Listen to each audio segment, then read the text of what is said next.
Okay, so the first thing that you need to do before you start threading your loom is to make sure that you have the right pieces. So we have our basic loom here. You will need a clamp or something to help yourself keep the loom from moving around. You can do it without a clamp, but it just makes it a little bit more difficult. If you had a binder clip or something that could grasp onto paper, you can use that to help grasp on. And this will become more clear once I start to thread the loom, but it's something to think about before you start putting your strings on your loom. You'll need to choose what kind of thread you're going to use. If you received a kit from us, you most likely received beading thread. It's also called Nemo, and I often buy Nemo B beading thread when I'm doing loom beading. Personally, for myself, because I'm an experienced beader, I use fire line, which is a type of fishing line. It's not your basic fishing line that you would find, say, in a dollar store. This is quite a specific fishing line that has a certain amount of stretch to it, but it won't stretch too much like a dollar store fishing line will, which if it stretches too much, it will warp the beading that you're doing, and if it's a bracelet, it won't fit properly. I'm going to be using fire line, but beading thread is just as good. You will need a beading needle. This one's quite a long one, but beading needles also come in a shorter length. This one's a size 10 because I'm going to be using size 10 seed beads. Many people prefer to use a size 11 needle when they're using size 10 seed beads. When you get higher in your numbers, you're actually getting smaller in the beads and smaller in the diameter of the needle. It's helpful to have something like a scrap piece of leather or some hard material, because that will eventually go over some pieces so that, again, your beading doesn't become warped. And something to help yourself lift the strings. I've just straightened a paper clip. You don't want something that's sharp on the end because you don't want to accidentally cut your thread. And once you see what I do with that, then that will make more sense as to what you could use. And that's all the stuff you need to start thinking about threading your loom.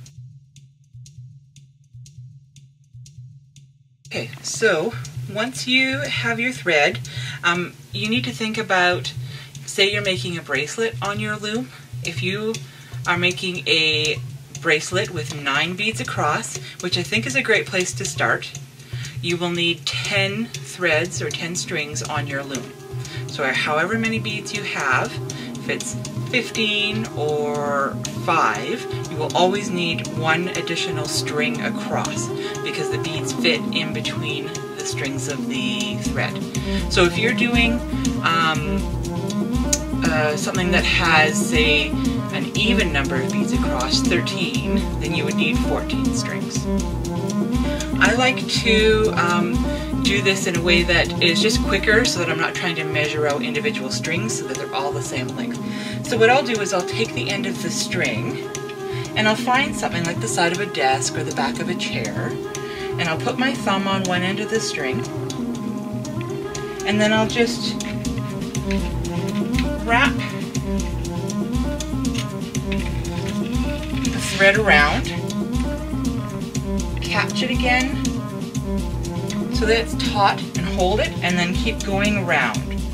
That way we've got thread on this top side and thread on the bottom side. So if we're going to do a bracelet that has 9 beads across, we'll need 10 threads. Because we've got threads on both sides and we're going to cut at one of the ends, we only need to go 5 times around, which sounds a bit strange, but I'll show you how that works and it will make more sense.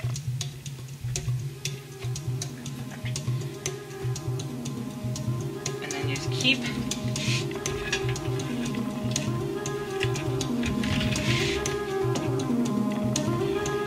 going around.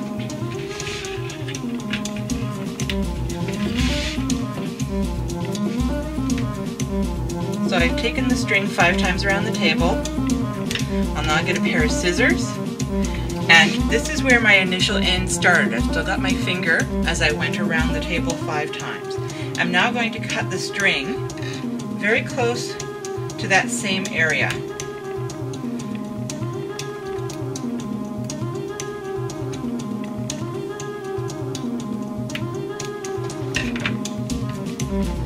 So now I can see I've got one of my ends here and another end of my string here.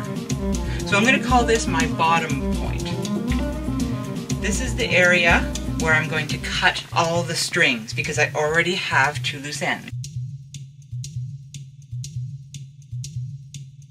So I'm going to very carefully, I'm not going to lose my thumb on where I have all these ends.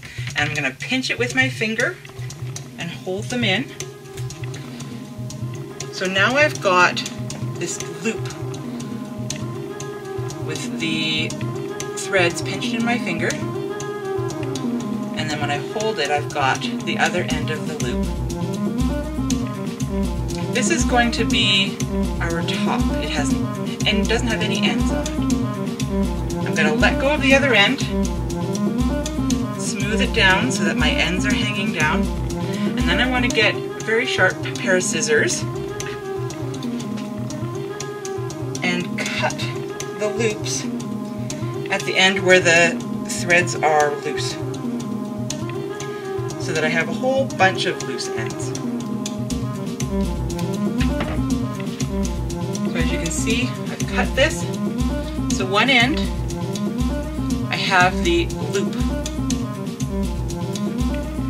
And then the other end, where I have my loose ends, I now have all loose ends. So because I went around the table, remember how I said I had 5 strings on one side and 5 on the other?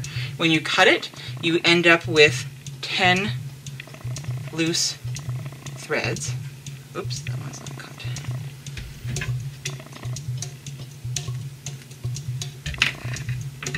And I don't want to let go of this loop on the top. I'm going to take that loop and I'm just going to make a basic knot.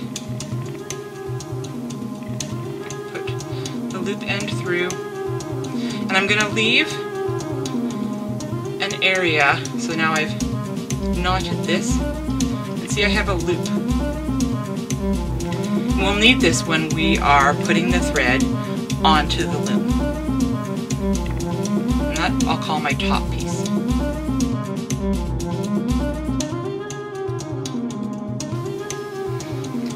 So now that we have our thread with our loop, we need to find a way, because if we just try and put the thread on, this loom is just going to move around. So that's where the clamps come in handy. So I find the edge of a table and I just use my clamps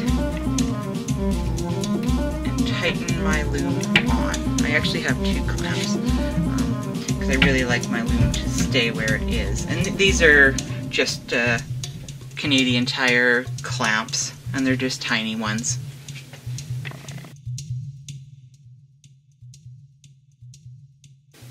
So now that we have our loom securely clamped to our table, we're going to take our thread and we're going to use the top, that knot, and we're going to connect it with this part of the loom farthest away from you. We're going to loop that over and just pull the strings across the loom gently. We need to make sure that the knot isn't on top of these coils, it needs to be farther up. So I've made quite a large loop. So I'm just going to spin, and you may have to tighten this a bit. Spin this, so now you can see my knot's up here, and I have the room to spread my threads out. And that will be our next task. We're going to individually put all these threads through one of the spaces on this coil. So we take one thread, choose a spot kind of in the middle, pull it through that one, and then kind of in the middle on the other one. It doesn't matter exactly where your threads go. You just want to try and average, put them in the middle. It just helps balance your loom. So make sure every time that you're putting it through the next coil. So in that one, I accidentally put it 2 over. And you'll notice as you go if you've missed areas. The more you do this, the better you get at it. It may seem a little bit confusing at first, but it's just really just practice and trying. Our first beading is never perfect. And so you can see I've started to thread threads on the other side now. The strings seem to naturally want to go onto this side. I'm just taking them, holding them tautly, but not super tight, to keep them into the coils, because they'll fall out of the coils if we don't have a little bit of tension on them. And your threads will get a little bit tangled. That's the nice thing about the fire line, is that this is a little bit slipperier, so they don't tend to knot as much compared to the beading thread. But on saying that, because it is that much more slippery, sometimes it can be a little bit harder to hang on to these threads. And you'll find this more when you start to do loom beading with, 25 threads across. Then it becomes a little bit more challenging to hang on to these threads and keep them properly into the spring areas. So now you see I've got my tension slightly. I've got my strings through this coil, and I just pushed it up, and I've got them through this one. So now we have a whole bunch of length on this end, and we need that because you need a certain amount of length to create, say if you're making a bracelet. You'll need more than the length of your arm. It's okay to have a little bit extra. So what we're going to do now is we're going to, whoops, see, and I stopped paying attention there, which is often what happens, and I lost where my coils were. And that's pretty common. They'll fall out, they'll move around. And so I was talking about having the paper clip before. And so what I use the paper clip for is I just grab that individual thread, pull it along, and I put it back in its proper spot in the coil. You have to make sure that you haven't got threads. So here I somehow have put 2 threads in one coil, and I don't seem to have a space. So I'm going to have to choose one end and just slowly make room for threads. And I just keep pulling down, keeping it taut.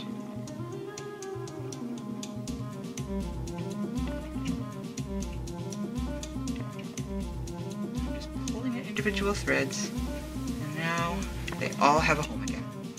So it's nice just to pull down gently. Sometimes if you have someone to help you hold it down while you spin, that can be very helpful. But if you're doing this with just yourself, this is how you do it. Now we slowly want to pull this around so that it starts to pull the strings through the coils. You're keeping it tight on one end and you're spinning it on the other. Now you notice we're coming around to where that initial loop went on, and there's this little nail head that sticks out. This can affect your beading by stretching your beading in a way that is unattractive. So that's why I have this piece of leather. I just stick that piece of leather in there so that when the dowel goes around, I'm keeping it tight. And as you can see, this one slipped a bit and I lost my spot, and so then I just fix it. We got to keep an eye on our coils. That will help so that it doesn't stretch as badly. And we just keep spinning this around, and we're keeping an eye on how much string we have left, because we don't want to take away too much string at the bottom, but we want to put all the excess string at the top like we're doing. We just spin, spin, spin. Depending on what you're doing, this can take longer, depending on how much thread you have on your loom. You don't need it to be too tight. We're not looking like to make a knot to hold it. It's just wrapping it gently around.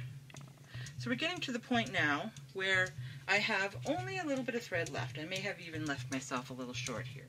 We'll see.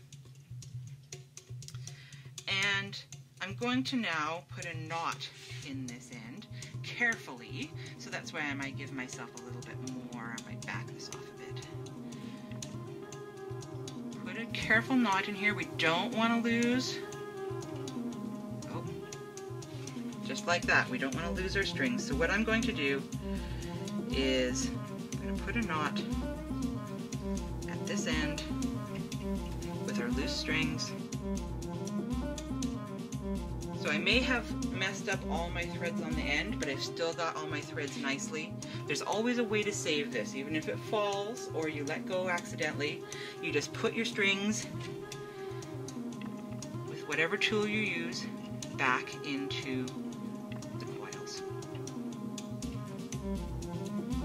Now that I've tied the knot, the ends aren't so loose, so I have to be aware of the fact that I'm holding this in a bit of a funny way now because my knot won't reflect where the threads were.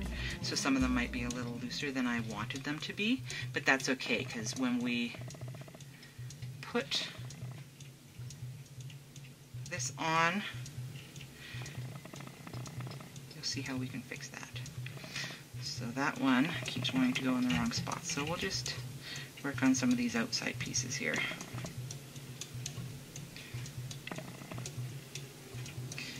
And again, it's a process, you know.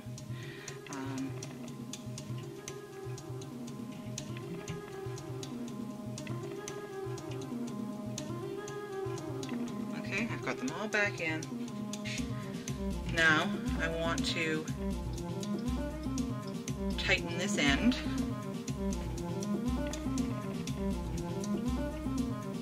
So that my knot catches on this. So I'm going to go back to my top end. I'm going to keep tightening, keeping it taut with my fingers, and I'm going to roll it gently through until it catches the knot. Now you can see it's a little loose.